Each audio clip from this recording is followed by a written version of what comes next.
Hello everyone, welcome back to your accountancy videos. As we were doing chapter 9, that is ledger, now we will proceed towards question number 5. Question number 4 you will try yourself and ask queries about that. Question number 5 says journalize the following transaction in the books of Afzal Kolkata and post them into ledger. We need to first pass all the journal entries and then post them into ledger. First transaction says started business with cash rupees 1 lakh, 1 lakh रुपए से हम business start कर रहे हैं. Journal entry क्या बनेगी? Cash account debit to capital account. Bought goods on credit from Gupta and company rupees 20,000. Gupta and company से credit पे परचेज कर रहे हैं. Purchase account debit to Gupta and company. इस तरीके से हम अपनी जर्नल एंट्रीज पास कर देंगे. Cash account debit to capital account and then purchase account debit to Gupta and company for the second transaction, that is on 3rd January. After this, January 5 says cash sales. Cash sales means cash account is debited. Cash आएगा हमारे पास क्योंकि हम good cell कर रहे हैं और sales हमेशा credit side पे आती है, तो हमने लिख दिया to sales account being cash sales made. हम कैश पे सेल कर रहे हैं अपने गुड्स को, तो हमने उसी के बारे में लिख दिया 5th जनवरी को. ट्रांजेक्शन का अमाउंट लिख दिया डेबिट और क्रेडिट साइड पे 5,000. After this 8th January transaction says cash purchases, तो purchase account debit to cash account. Sales और परचेज की एंट्री रिवर्स होती है. सेल के टाइम पे हमारे पास कैश आता है, कैश डेबिट हो गया. परचेज के टाइम पे हमारा कैश जाता है. Being cash purchases made. हमेशा आपको परचेज अकाउंट को डेबिट करना है. अगर कैश पे है तो कैश का नाम लिखेंगे, अदरवाइज हम नेम ऑफ द पार्टी लिखते हैं. 8,000 की ट्रांजेक्शन है. उसके बाद sold goods to Ahmed and company 10th January. Sold goods to Ahmed and company. Name of the party given है, तो Ahmed and company debit to sales account 10,000 rupees. हमने उनको सेल कर दिया.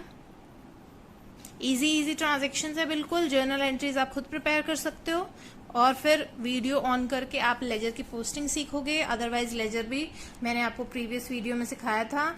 Being credit sales made.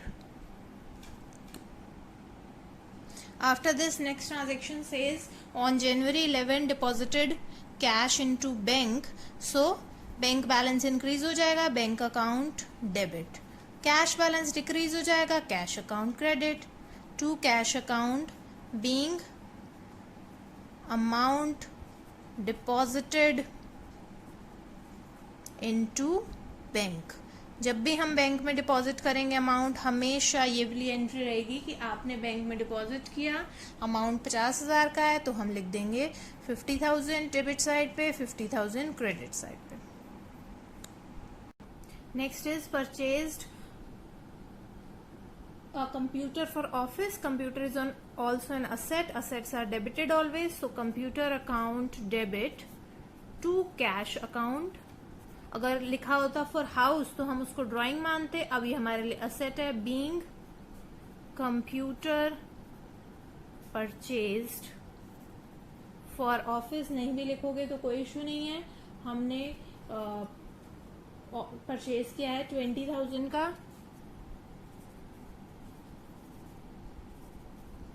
इसके बाद 15th January took a loan from महबूब. हम महबूब से लोन ले रहे हैं, तो कैश और bank account debit to loan from Mahboob. क्योंकि हमारी लायबिलिटी है तो हमने इसको क्रेडिट साइड पे दिखाया और इस लायबिलिटी की वजह से कैश या बैंक का बैलेंस बढ़ जाएगा, तो हम लिखेंगे बीइंग लोन टेकन फ्रॉम महबूब. हम लोन ले रहे थे, अमाउंट था लोन का हमारा 70,000. After this on 16th January goods returned by Ahmed and company. हमने गुड्स उनको सेल किए थे. सेल्स हमेशा क्रेडिट साइड पे आता है, सेल्स रिटर्न डेबिट साइड पे आता है, तो हम sales return account debit to Ahmed and Company, being goods returned by them.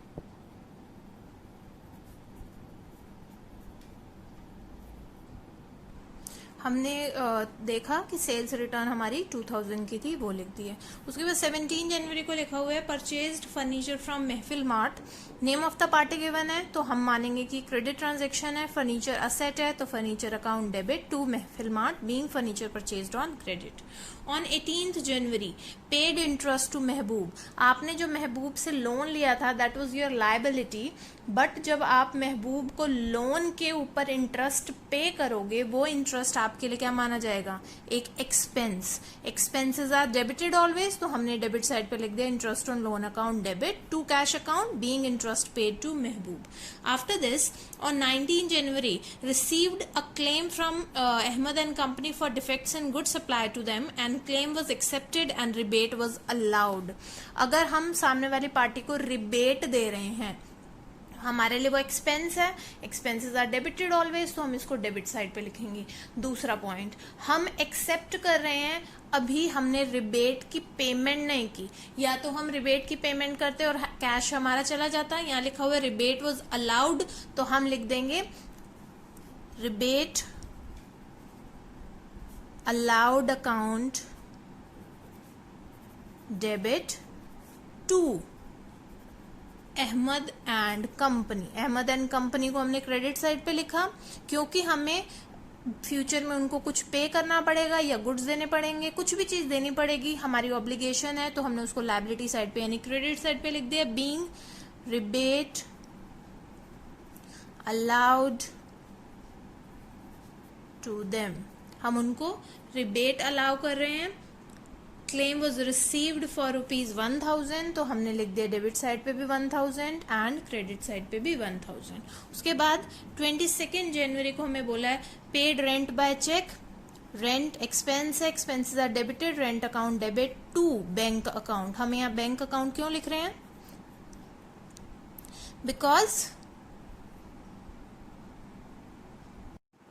Because payment is made by cheque, being rent paid by check 2000। After this 24th January withdrew from bank. हम bank से निकाल रहे हैं, cash आ जाएगा और bank का balance कम हो जाएगा। Cash account debit to bank account, being withdrew from bank. हमने बैंक से पैसा निकाल लिया 20,000।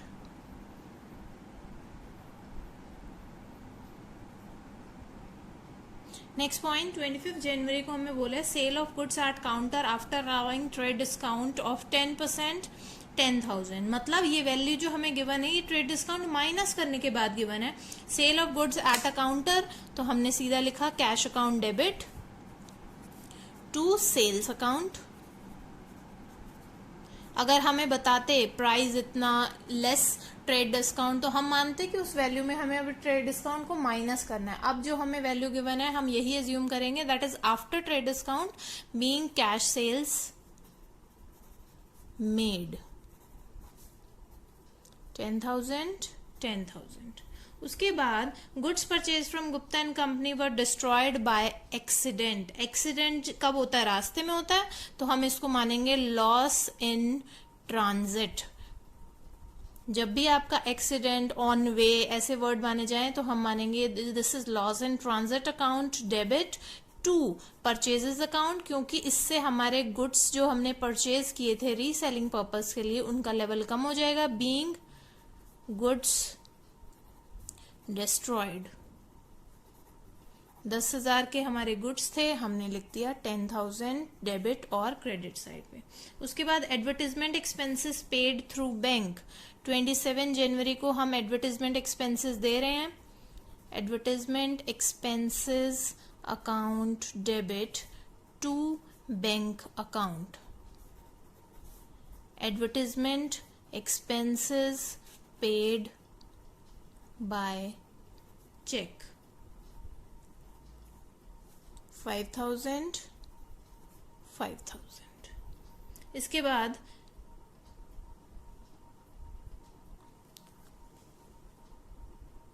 Ahmad and company settled their account by check 7,000.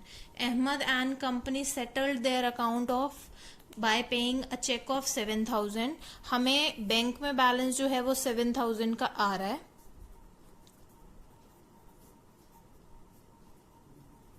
कौन सी डेट को? 28 जनवरी को। बट यहाँ पे एक इम्पॉर्टेंट पॉइंट आपको ध्यान रखना है कि द अकाउंट वॉज सेटल्ड, मतलब फाइनल सेटलमेंट हो रही है। तो थ्रू आउट हम अपने एक बार अहमद के बैलेंसेस को चेक कर लेंगे, कहीं कोई डिस्काउंट प्रोवाइड तो नहीं किया हमने। अहमद एंड कंपनी का अकाउंट हम चेक करेंगे। हमने सबसे पहले देखा कि सेल्स की थी उसको 10,000 की, जिसमें से 2,000 का तो उसने रिटर्न कर दिया था। उसके बाद हमने 1,000 का उसको रिबेट अलाउ किया था, क्योंकि उसने जो गुड्स परचेज किए थे दे वर हैविंग डिफेक्ट्स। तो अल्टीमेटली हमारे पास बैलेंस क्या बन रहा है? 7,000। इतने की ही वो पेमेंट कर रहा है, तो यानी कि यहाँ पे डिस्काउंट अलाउड कुछ भी नहीं है। अदरवाइज अगर यहाँ पे मेरा बैलेंस आ रहा होता फॉर एग्जाम्पल 9,000 और वो पेमेंट करता 7,000, तो हम मानते हैं 2,000 का जो है वो डिस्काउंट हम प्रोवाइड कर रहे हैं। इस केस में ये दोनों वैल्यू सेम है, तो हम सीधा एंट्री करेंगे bank account debit to Ahmed and company 7,000। After this, second last transaction on 29 January says paid the due amount to Gupta and Company by check after availing discount of rupees 800. हम 800 का discount receive कर रहे हैं और बाकी की payment कर रहे हैं चेक से। किसको? गुप्ता एंड कंपनी को। तो Gupta and company account debit to bank account to discount received account. यहाँ पे मैंने क्या लिखा है? Discount received. क्यों? क्योंकि हम पेमेंट कर रहे हैं और हमें 800 रुपए का डिस्काउंट मिल रहा है, तो 800 रुपए का डिस्काउंट है। जितना भी टोटल अमाउंट होगा वो हम यहाँ लिखेंगे गुप्ता एंड कंपनी का, उसमें से 800 रुपए माइनस करेंगे, तभी पता चलेगा कि कितना अमाउंट हमने पे किया है। क्योंकि आप क्वेश्चन देखोगे बुक में, आपको अमाउंट गिवन नहीं है। तो हम पहले गुप्ता एंड कंपनी का अमाउंट चेक करेंगे। हमने अपनी ट्रांजैक्शन नंबर 2 चेक की, जिसमें 20,000 की हमने सेल की थी गुप्ता एंड कंपनी को। गुप्ता एंड कंपनी से परचेज किए थे हमने गुड्स। हमने परचेज किए थे, वो हमारे क्रेडिटर्स थे, क्रेडिट साइड पे आए थे। जब हम उनको डेबिट कर देंगे, क्योंकि decrease in creditor is debited always. 20,000 के हमारा अमाउंट था गुप्ता एंड कंपनी का, जिसमें से 800 रुपए का हमें डिस्काउंट मिल गया, मतलब हमने उनको पेमेंट की होगी 19,200 की, being amount paid after availing discount। उसके बाद 31 जनवरी सोल्ड ओल्ड न्यूज़पेपर, पुराने न्यूज़पेपर जो रद्दी होती है हम उसको बेच रहे हैं और हमें अमाउंट रिसीव हो रहा है। कभी भी आप payment made for old newspaper या amount receive from sale of newspaper को न्यूज़पेपर के नाम से रिकॉर्ड नहीं करोगे, आपने उसको रिकॉर्ड करना है मिसलेनियस एक्सपेंस या मिसलेनियस इनकम के नाम से। यहाँ पे सेल कर रहे हैं तो वो इनकम बनेगी, income comes on credit side, तो हमारी एंट्री बन गई cash account debit to miscellaneous income account. उसके आप नरेशन में लिख दोगे being old newspapers sold. Similarly जैसे किसी स्वीपर को पेमेंट की जाती है, बहुत छोटे छोटे अमाउंट्स होते हैं पेमेंट के, तो हम उनके लिए मिसलेनियस एक्सपेंस, मिसलेनियस इनकम ऐसे वर्ड्स यूज करते हैं। अब इसके बाद हमें अपने लेजर्स प्रिपेयर करने हैं। लेजर्स प्रिपेयर करने के लिए पहले भी आपको बताया था, अपनी जर्नल एंट्रीज को गो थ्रू करोगे। फर्स्ट जर्नल एंट्री थी आपकी स्टार्टेड बिजनेस विद कैश, जिसमें cash account debit to capital account था, यानी कि कैश अकाउंट की डेबिट साइड पे आप लिखोगे to capital account 1 lakh on 1 January. Same ways cross entry होती है, तो हम कैपिटल अकाउंट की किस साइड पे एंट्री करेंगे? क्रेडिट साइड पे बाय कैश अकाउंट 1 जनवरी, अमाउंट आ गया 1 लाख रुपीज। उसके बाद नेक्स्ट ट्रांजेक्शन थी आपकी bot goods on credit from Gupta and company, हम परचेज कर रहे थे, तो हमारी एंट्री क्या बनेगी, परचेजेस अकाउंट डेबिट, यानी परचेज अकाउंट की डेबिट साइड पे लिखेंगे टू गुप्ता एंड कंपनी 3 जनवरी, हम 3 जनवरी को गुप्ता एंड कंपनी को सेल कर रहे हैं 20,000 की। Same entry Gupta and company के अकाउंट में भी जाएगी, हमें पहले सारे जितने नाम है उनके लेजेस प्रिपेयर करने हैं, उसके बाद हम एंट्री करेंगे। अब परचेज अकाउंट डेबिट हो गया, गुप्ता एंड कंपनी क्या होगी, क्रेडिट, तो आप गुप्ता एंड कंपनी के अकाउंट पे जाओगे और उसको क्रेडिट साइड पे लिख दोगे। गुप्ता एंड कंपनी की हमने क्रेडिट साइड पे लिख दिया, बाय परचेजेस अकाउंट, अमाउंट लिख दिया, 3 जनवरी को सेल की थी, अमाउंट आ गया 20,000। इसके बाद नेक्स्ट पॉइंट में हमने देखा कैश सेल्स, कैश सेल्स कहाँ जाएगी, सेल्स अकाउंट और कैश अकाउंट में एंट्री थी cash account debit to sales account, यानी कि कैश अकाउंट की डेबिट साइड पे लिखेंगे टू सेल्स अकाउंट 5 जनवरी, अमाउंट आ जाएगा 5,000।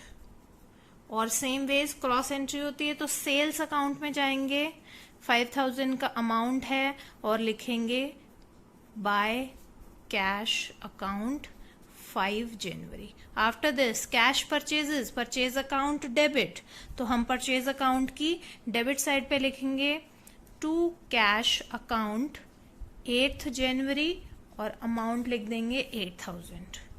सेम वेज क्रॉस एंट्री होती है तो कैश अकाउंट की किस साइड पे जाएगा, क्रेडिट साइड पे, कैश अकाउंट की क्रेडिट साइड पे लिखेंगे बाय परचेजेस अकाउंट 8,000 8 जनवरी को। उसके बाद आपको नेक्स्ट पॉइंट गिवन है sold goods to Ahmed and company, हमारी एंट्री क्या बनी थी, sold goods to Ahmed and company के टाइम पे हमने किया था Ahmed and company to sales account, यानी सेल्स अकाउंट की क्रेडिट साइड पे हम लिखेंगे बाय अहमद एंड कंपनी। 10 जनवरी को हम सेल कर रहे थे और अमाउंट था हमारे पास 10,000। Same ways Ahmed and company की किस साइड पे जाएगी एंट्री, डेबिट साइड पे, अहमद एंड कंपनी की डेबिट साइड पे लिखेंगे टू सेल्स अकाउंट 10,000।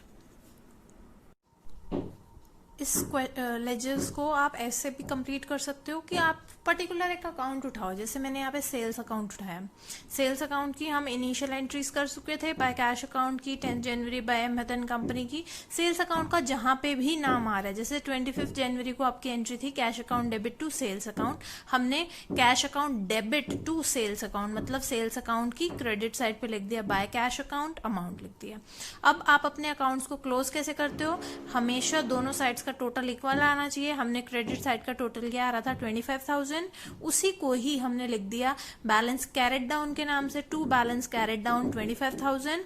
हम यहाँ कौन सी डेट लिखते हैं, हमेशा मंथ की एंड डेट, मंथ की एंड डेट हमने लिखी 31 जनवरी, और जो एक पर्टिकुलर मंथ का कैरेट डाउन फिगर होता है वही नेक्स्ट मंथ का ब्रॉड डाउन फिगर होता है। नेक्स्ट मंथ की हम फर्स्ट जो डेट होगी वही डालेंगे, 1 फरवरी, by balance brought down 25,000। Capital account को अगर हम क्लोज कर रहे थे तो कैपिटल अकाउंट में हमने देखा कि आपका बाय कैश अकाउंट 1 लाख और इधर कुछ नहीं था, तो यही हमारा कैरेट डाउन बनेगा, कैरेट डाउन ही ब्रॉड डाउन बन गया। परचेज अकाउंट को क्लोज किया, परचेज अकाउंट में हमने Gupta and company cash account, इस साइड का टोटल देखा 28,000 आ रहा था, इस साइड पे हमने देखा तो लॉस इन ट्रांजिट है 10,000 का, अगर मैं 28,000 में से 10,000 माइनस कर दूं क्या बचेगा 18,000, यही बैलेंस मेरा बैलेंस कैरेट डाउन होगा। मैंने मंथ की एंड डेट डाल के लिख दिया बैलेंस कैरेट डाउन, वही नेक्स्ट मंथ का मेरा बैलेंस ब्रॉड डाउन बन गया।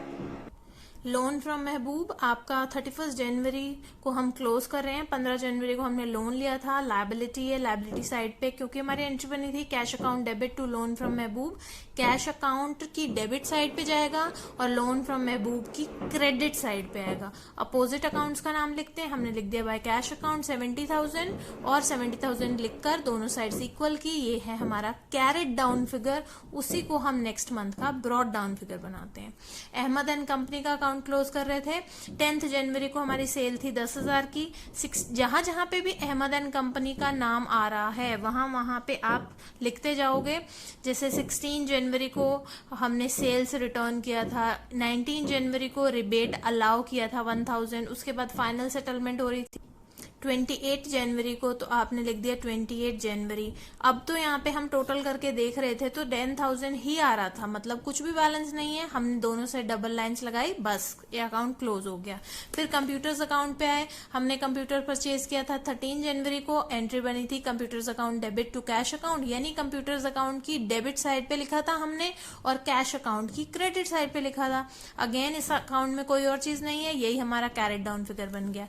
रेंट 22 जनवरी को पे किया था चेक से, तो हमारी एंट्री बनी थी rent account debit to bank account. Rent account की डेबिट साइड पे आ गया और बैंक अकाउंट की क्रेडिट साइड पे जाएगा। क्लोज किया अकाउंट। एडवर्टाइजमेंट एक्सपेंसेस 27 जनवरी को पे किए थे चेक से, क्लोज किया अकाउंट। उसके बाद मिसलेनियस इनकम आपको हुई थी एक, न्यूज़पेपर सोल्ड करके 31 जनवरी को बाय कैश 500। हमारी तो क्लोजिंग डेट भी यही है तो हम वही डेट डाल देंगे 31 जनवरी टू बैलेंस कैरिड डाउन। वही नेक्स्ट मंथ का ब्रॉड डाउन बैलेंस बनेगा 1 फरवरी by balance brought down. Loss in transit था हमारी एंट्री बनी थी 26 जनवरी को loss in transit account debit to purchases account, यानी कि लॉस इन ट्रांजिट की डेबिट साइड पे और परचेजेस की क्रेडिट साइड पे क्रॉस एंट्री होगी। जब लॉस इन ट्रांजिट अकाउंट की ये लेफ्ट साइड पे एंट्री आ रही है तो ऑब्वियसली परचेजेस अकाउंट की राइट साइड पे जाएगी, अकाउंट क्लोज कर देंगे। महफिल मार्ट जिससे हमने फर्नीचर परचेज किया था क्रेडिट पे, उसका अकाउंट हमने क्लोज कर दिया। सेल्स रिटर्न का अकाउंट देखा हमारा, अहमद एंड कंपनी ने सेल्स रिटर्न किया था, उनका अकाउंट क्लोज किया। बैंक अकाउंट में सारी ट्रांजेक्शन्स लिखी। फिर बैंक अकाउंट क्लोज करने का क्या तरीका है, अब यहाँ पे हम देख रहे हैं 50 + 7 57,000 हमारा आ रहा है डेबिट साइड पे, और क्रेडिट साइड पे अगर आप टोटल करो 20 + 2 22 + 5 27,000 + 19,200, बाकी जो बैलेंस बचेगा वो हम बैलेंस लिख देंगे। Discount received Gupta and company का वो हमने लिखा और बैलेंस कैरेट डाउन निकाल दिया। Interest on loan from Mahboob, entry थी interest on loan account debit to cash account, यानी इंटरेस्ट ऑन लोन अकाउंट की डेबिट साइड पे लिख दिया कैश अकाउंट और कैश अकाउंट की क्रेडिट साइड पर लिखेंगे। इस तरीके से गुप्ता एंड कंपनी का अकाउंट भी हमने क्लोज कर दिया। फर्नीचर अकाउंट लिखकर फर्नीचर अकाउंट भी क्लोज किया। रिबेट अलाउड अकाउंट हमारा बना था, रिबेट अलाउड अकाउंट आपका लास्ट अकाउंट है।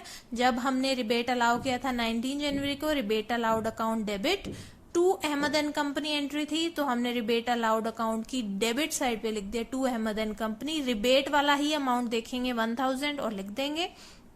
यही हमारा बैलेंस कैरेट डाउन है और नेक्स्ट मंथ का बैलेंस ब्रॉड डाउन बनेगा।